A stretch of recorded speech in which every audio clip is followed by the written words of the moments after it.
Nikolai Tesla का सपना था कि वो एक ऐसी टेक्नोलॉजी बनाए जिससे वो दुनिया के हर घर, हर हिस्से में वायरलेस इलेक्ट्रिसिटी ट्रांसफर कर सके, बिल्कुल रेडियो वेव्स और वाईफाई की टेक्नोलॉजी की तरह। यानी आपको अपना फोन चार्ज करने की कोई जरूरत ही नहीं है और उसमें बैटरी होने की भी कोई जरूरत नहीं है, बल्कि वो आपके हाथ में ही अपने आप चलता रहेगा, अपने आप चार्ज होता रहेगा, वो भी वायरलेसली। बिल्कुल ऐसे ही जैसे टेस्ला इस पिक्चर में एक लाइट बल्ब को हाथ में लिए हुए हैं और वो अपने आप जल रहा है, जो दिखाता है कि टेस्ला इस टेक्नोलॉजी को ऑलमोस्ट डेवलप कर चुके थे। पर बाद में एक बड़ा बिजनेसमैन जो अमेरिका में बड़ी बड़ी इलेक्ट्रिकल कंपनीज को ओन करता था, जिन कंपनी का काम ही तारों के थ्रू लोगों के घरों में इलेक्ट्रिसिटी पहुंचाना था, वो बिजनेसमैन नहीं चाहता था कि टेस्ला अपनी टेक्नोलॉजी को कंप्लीट करे, क्योंकि अगर ऐसा होता तो उसकी कंपनी और वो रातों रात बर्बाद हो सकते थे। इसीलिए उस बिजनेसमैन ने टेस्ला को अपने इन्वेस्टमेंट के जाल में इस तरह से फंसाया कि टेस्ला चाहकर भी इस प्रोजेक्ट को पूरा नहीं कर सका।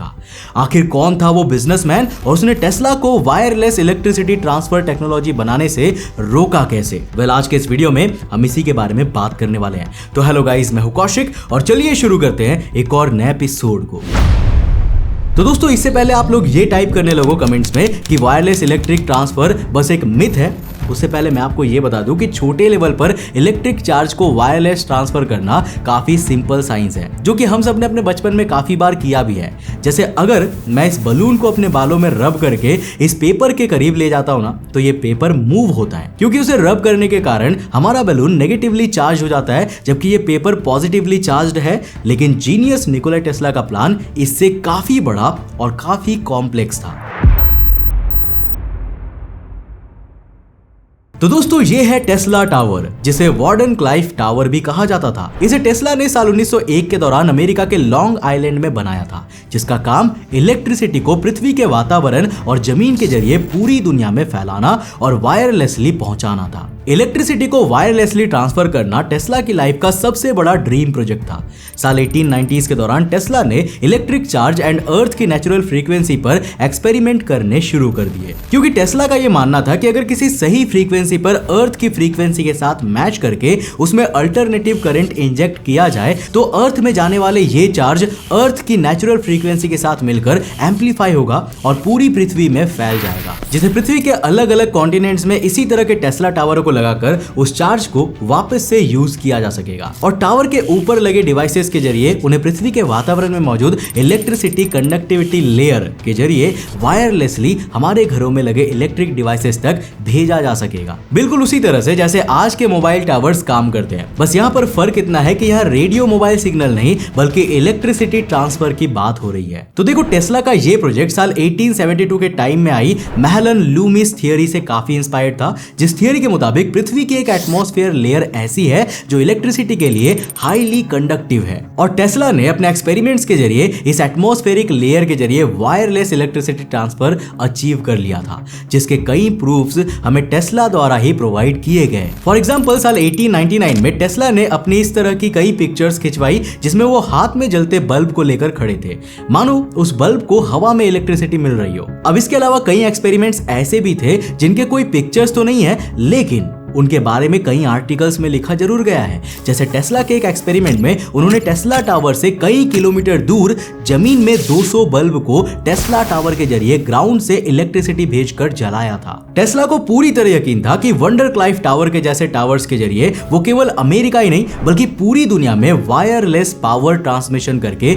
मशीन्स और लाइट बल्ब चला सकेंगे, और वो भी वायरलेसली बिना किसी ग्रिड सिस्टम को प्लग किए। और अगर आप यहाँ पर सोच रहे हैं कि एटमॉस्फेयर के जरिए टेस्ला टावर्स जो करंट आपके घर तक पहुंचाएगा उससे आपको करंट लग सकता है, तो शायद आप भूल रहे हैं कि निकोलाई टेस्ला एक जीनियस थे और उनके पास इस तरह की प्रॉब्लम का ऑलरेडी एक सॉल्यूशन था, जिसमें पृथ्वी के वातावरण में करंट तो होगा लेकिन वो इंसानों को लगेगा नहीं, क्योंकि टेस्ला टावर काफी ज्यादा हाई फ्रीक्वेंसी में इलेक्ट्रॉन्स को वातावरण में रिलीज करता था, जिससे आपके घर के ऑल्टरनेटिव करंट से ऑपरेट होने वाले डिवाइसेस तो चल सकेंगे, लेकिन ये हाई फ्रीक्वेंसी इलेक्ट्रॉन्स आपके शरीर के अंदर नहीं जाएंगे, चाहे आप इनसे घिरे क्यों ना रहे। क्योंकि ये इलेक्ट्रॉन्स हाई फ्रीक्वेंसी के चलते आपके शरीर के ऊपरी स्किन पर फ्लोट होते हुए सीधा अर्थ में चले जाएंगे, जिस फिनोमेना को स्किन इफेक्ट कहा जाता है। अब टेस्ला अपने एक लेटर में लिखते हैं कि उनका ये आइडिया इतना रेवोल्यूशनरी है कि इससे दुनिया में होने वाली हर तरह की जंग रुक जाएगी और इससे हम इतनी तेजी से साइंस के फील्ड में ग्रो करेंगे कि जल्द ही हम पृथ्वी के वातावरण एंड सन से भी एनर्जी को कंट्रोल एंड हार्नेस कर सकेंगे। लेकिन फिर यहाँ पर सबसे बड़ी प्रॉब्लम थी कि टेस्ला को अपने इस आइडिया को रियलिटी बनाने के लिए एक बहुत बड़ी फंडिंग की जरूरत थी, जिसके लिए टेस्ला ने टाइम टू टाइम कई इन्वेस्टर्स से मुलाकात की। टेस्ला के इस प्रोजेक्ट के लिए उन्हें सबसे पहली फंडिंग उनके क्लोज फ्रेंड जेकब एस्टर से मिली, जो 19th सेंचुरी के दौर के वर्ल्ड के रिचेस्ट पर्संस में से एक थे, जिनकी बाद में साल 1912 के दौरान टाइटैनिक डूबने वाली दुर्घटना में जान चली गई। इसके अलावा टेस्ला को दूसरी बड़ी फंडिंग जॉर्ज वेस्टिंगहाउस नाम के व्यापारी से मिली, जिसके पास अमेरिका में कई इलेक्ट्रिक इक्विपमेंट मैन्युफैक्चरिंग फैसिलिटी थी, जिनसे टेस्ला ने अपनी वंडरक्लाइफ टावर फैसिलिटी के जरिए इलेक्ट्रिक इक्विपमेंट सप्लाई करने एंड अपनी कंपनी में $6000 इन्वेस्ट करने की डील की थी। लेकिन ये सब पैसे ना टेस्ला के प्रोजेक्ट के लिए काफी नहीं थे, पर फिर अचानक कुछ अजीब हुआ and suddenly famous American banker JP Morgan Tesla के इस प्रोजेक्ट में इंटरेस्ट लेने लगे। लेकिन टेस्ला के फायदे के लिए नहीं, बल्कि उनके इस प्रोजेक्ट को धीरे धीरे खत्म करने के लिए। क्योंकि देखो, टेस्ला का ये प्रोजेक्ट जो दुनिया को फायदा देने वाला था, उसके रियलिटी बनने से सबसे ज्यादा नुकसान इसी एक इंसान को होने वाला था। पर आखिर क्यों?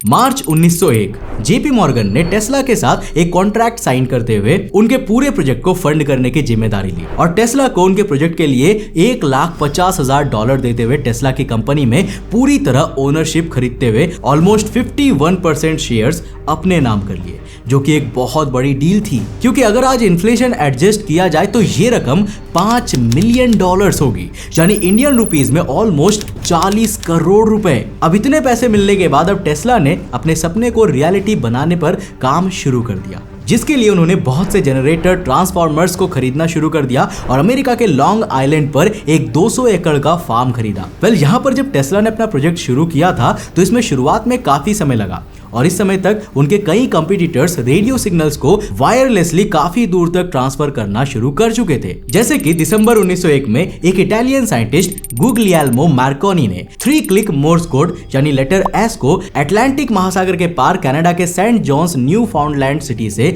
इंग्लैंड के कॉर्नवॉल तक की 3400 किलोमीटर तक पहुंचाया, जो उस समय एक काफी बड़ी अचीवमेंट थी, जिसके कारण अब टेस्ला पर और भी प्रेशर था कि वो अपने एक्सपेरिमेंट को और भी बड़ा और बेहतर करे। लेकिन यहाँ पर एक दिक्कत थी, इलेक्ट्रिसिटी को वायरलेसली ट्रांसफर करने के लिए टेस्ला को करीब 300 से 600 फीट बड़े टावर की जरूरत थी। लेकिन इतने बड़े टावर की कंस्ट्रक्शन कॉस्ट टेस्ला के एस्टिमेशन से कई गुना ज्यादा, यानी कि $4,50,000 की थी। और जब टेस्ला अपने टावर को बिल्ड कर रहे थे, वो तभी इस बात को समझ चुके थे कि जेपी मॉर्गन द्वारा दिए गए $1,50,000 से वो इस प्रोजेक्ट को पूरा नहीं कर पाएंगे। इसीलिए ना टेस्ला ने एक बार दोबारा से जेपी मॉर्गन से रिक्वेस्ट की कि वो अपने इन्वेस्टमेंट को बढ़ाए ताकि टेस्ला अपने इस प्रोजेक्ट को पूरा कर सके। लेकिन मॉर्गन ने इसे बिल्कुल इनकार कर दिया एंड अब जेपी मॉर्गन, जो ऑलरेडी टेस्ला की कंपनी का सबसे बड़ा शेयर होल्डर था, वो टेस्ला के लिए इस प्रोजेक्ट में सपोर्ट नहीं बल्कि एक रेजिस्टेंस बन चुका था।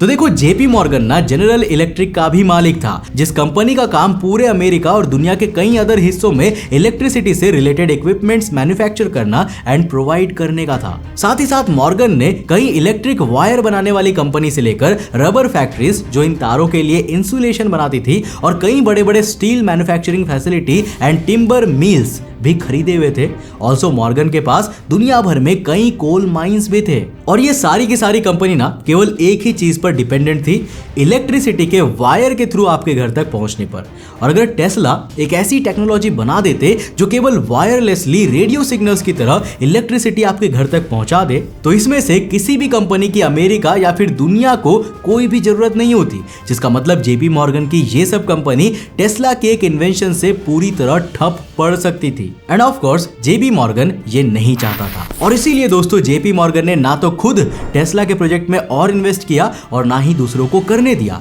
क्योंकि मॉर्गन ने सभी इन्वेस्टर्स एंड बैंकर्स के मन में अपने हुए नुकसान और टेस्ला की एक गलत छवि बताई, जिससे ज्यादातर सभी बड़े बड़े इन्वेस्टर्स ने टेस्ला को ब्लैक लिस्ट कर दिया। अब टेस्ला के पास अपनी कंपनी के भी इतने शेयर नहीं थे कि वो उन्हें बेचकर पैसा इकट्ठा कर सके, इसलिए आखिर में टेस्ला ने पैसों की कमी के चलते केवल 186 फीट यानी कि 57 मीटर्स का टावर ही बनाया, जिसका फ्रेम तो वुड यानी कि लकड़ियों का था और ऊपर एक स्टील एंड कॉपर से बनी टेस्ला कॉयल लगी थी, जिसका डायामीटर 68 फीट का था, जिसके बिल्कुल ऊपर एक अल्ट्रा वायलेट लाइट लगाई हुई थी। और कई थियरीज की माने तो इस लाइट का काम अर्थ के कंडक्टिव एटमॉस्फेरिक लेयर में आयोनाइज्ड पार्टिकल्स क्रिएट करने का था, ताकि इलेक्ट्रिसिटी वायरलेसली फ्लो हो सके। ऑल्सो टेस्ला ने इस टावर को एक स्टील लाइन होलो शाफ्ट के जरिए जमीन से जोड़ा हुआ था, जो शाफ्ट 300 फीट जमीन नीचे की ओर जाती थी, जिसका काम अर्थ की फ्रीक्वेंसी के साथ इलेक्ट्रिक करंट की फ्रीक्वेंसी को मैच करना था। लेकिन ये सब ना काफी नहीं था और फिर वही हुआ जिसका डर था। साल 1901 में टेस्ला ने अपने फ्रेंड स्टैनफोर्ड वाइट को एक लेटर लिखा, जिसमें उन्होंने अपने फाइनेंशियल प्रॉब्लम के बारे में वाइट को बताया। और साल 1903 में तो टेस्ला ने परेशान होकर जेपी मॉर्गन से मदद के लिए एक और लेटर लिखा था, जिसमें टेस्ला ने मॉर्गन को लिखा था, क्या आप मेरी मदद करेंगे या फिर मेरे पूरे हो चुके काम को ऐसे ही बर्बाद हो जाने देंगे। जिसके रिप्लाई में मॉर्गन ने लिखा कि मुझे तुम्हारा खत मिला, जिसके जवाब में मेरा यही कहना है कि मुझे आगे किसी भी तरह की एडवांसमेंट की कोई भी जरूरत नहीं है। अब JP Morgan and other investors से रिजेक्शन मिलने के बाद टेस्ला पूरी तरह टूट चुके थे, जिस दौरान उन्होंने कुछ ऐसा किया जिसने पूरी दुनिया के मन में एक सवाल डाल दिया। 14 जुलाई 1903 टेस्ला ने अपने टावर्स को रात में ऑन किया, जिसके बाद टेस्ला टावर से बड़ी बड़ी लाइटिंग्स निकलने लगी और जो पूरे लॉन्ग आइलैंड के आसमान में छा गई। और ये केवल एक बार नहीं हुआ, बल्कि 14 जुलाई के बाद से ये हर रात लगभग 1 महीने तक चलता रहा। और टेस्ला ने भी इस बात का कभी जवाब नहीं दिया कि आखिर टेस्ला इससे क्या जताना चाहते थे, आखिर टेस्ला टावर से निकलने वाली इस लाइटनिंग का क्या मतलब था। पर इतना साफ था कि ये समय टेस्ला के लिए काफी मुश्किल था, क्योंकि टेस्ला के पास अपनी प्रोजेक्ट को पूरा करने के लिए कोई भी रकम नहीं थी, ऊपर से वो कर्ज में चढ़ चुके थे। एंड अब एक एक करके उनके फ्रेंड्स भी उनका साथ छोड़ रहे थे, कुछ जानबूझकर तो कुछ अनजाने में। जैसे 1906 में स्टैनफोर्ड वाइट, जो टेस्ला के काफी करीबी दोस्त थे, उनकी हैरी कैंडल थॉ नाम के आर्किटेक्ट ने गोली मारकर जान ले ली, जिसका अफेयर स्टैनफोर्ड वाइट की पत्नी एवलिन नेस्बिट से था, जो कि उस समय एक हीरोइन थी। इसके अलावा टेस्ला के मैनेजर जॉर्ज शेरिफ ने भी टेस्ला का साथ छोड़ दिया, जिसका कारण पैसे की कमी को माना जा रहा था। तो अब तक टेस्ला की फाइनेंशियल हालत इतनी खराब हो चुकी थी कि टेस्ला अपने बिल ही नहीं दे पा रहे थे, इसीलिए उन्होंने इस लॉन्ग आइलैंड की जमीन को ही गिरवी रख दिया। उसके बाद भी हालत ठीक ना होने पर 1911 में टेस्ला ने वंडर क्लाइव फैसिलिटी को छोड़ दिया। वंडर क्लाइव टावर प्रोजेक्ट के बंद होने से केवल टेस्ला की फाइनेंशियल रेपुटेशन खराब नहीं हुई, बल्कि अब टेस्ला पर ज्यादा इन्वेस्टर्स बिलीव भी नहीं करते थे, जिसके चलते उन्हें उनके किसी भी नए प्रोजेक्ट के लिए भी इन्वेस्टर्स नहीं मिलते थे, जिन सब से अब टेस्ला की मेंटल हेल्थ खराब होने लगी थी। साल 1912 आने तक अब टेस्ला में OCD यानी कि ऑब्सेसिव कंपल्सिव डिसऑर्डर और मेंटल ब्रेकडाउन जैसी चीजों का असर दिखने लगा था। जैसे टेस्ला जब भी लोगों से हाथ मिलाते थे तो वो तुरंत अपने हाथों को धोते थे एंड अपनी सराउंडिंग को काफी साफ रखने की कोशिश करते थे। जैसे खाना खाते वक्त भी वो लगभग 18 नैपकिन अपने पास रखते थे। इतना ही नहीं, उन्होंने कई बार पैरानॉर्मल एक्टिविटी जैसी चीजें देखे जाने की भी बात कही थी, जैसे किसी आवाज का सुनाई देना, रात में आंख चमकने वाली चिड़िया का दिखाई देना। न्यूयॉर्क टाइम्स के मुताबिक साल 1934 में टेस्ला डेथ बीम नाम के एक वेपन पर भी काम कर रहे थे, जिसके जरिए किसी एनिमी कंट्री के एक साथ 10,000 एनिमी एयरप्लेन्स एक बार में गिराए जा सकते थे। जिस आइडिया को टेस्ला ने कई प्राइवेट इन्वेस्टर से लेकर कई गवर्नमेंट ऑफिशियल्स तक को पिच किया, लेकिन फाइनली उनके इस रिक्वेस्ट को सोवियत यूनियन द्वारा एक्सेप्ट किया गया और उन्हें इस प्रोजेक्ट के लिए $25,000 दिए गए। लेकिन इससे पहले कि ये प्रोजेक्ट कंप्लीट हो पाता, उससे पहले ही साल 1943 में टेस्ला की मौत हो गई, जो काफी मिस्टीरियस था। लेकिन इससे भी ज्यादा मिस्टीरियस ये था कि टेस्ला की मौत के कुछ समय बाद ही अमेरिकन गवर्नमेंट और CIA द्वारा टेस्ला द्वारा उनके जीवन भर में लिखे गए सभी रिसर्च पेपर एंड नोट्स को उनके घर से बक्सों में भर भर के ले जाया गया, जिन पेपर्स में टेस्ला की wireless energy transformation and other weapons जैसी रिसर्च भी शामिल थी। और आज तक ये किसी को भी नहीं पता कि गवर्नमेंट ने उन रिसर्च पेपर्स को कहां रखा है या फिर उनके साथ क्या किया।